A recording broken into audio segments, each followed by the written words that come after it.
Right, so this is our game cleaning station. The expectation is that when any carnival game comes back from any event, that it is cleaned before being put away in its home in the game room.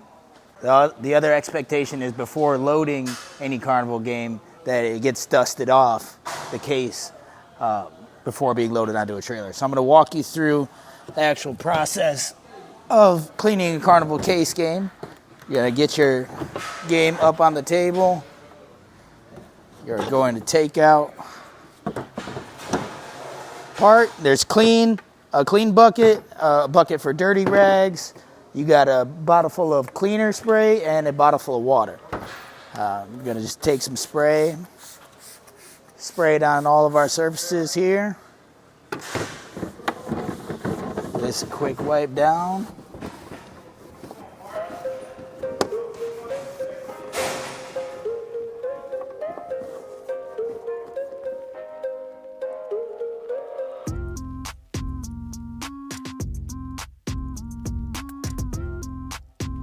All right, and now I've cleaned all the components to the case game. I make sure that the correct amount of inventory is in there. In this case, it's got its 3 wiffle balls.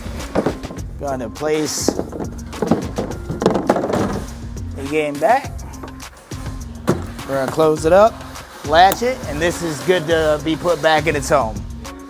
Now, if I were taking this out and about to load it onto a trailer, I would simply bring the case game to the table, put on the glove, and wipe the outside down. The reason why we do this is some of our carnival games don't rent for months. We don't want to rent them all dusty. So that's as simple as that. Then I'm good to load it on the trailer.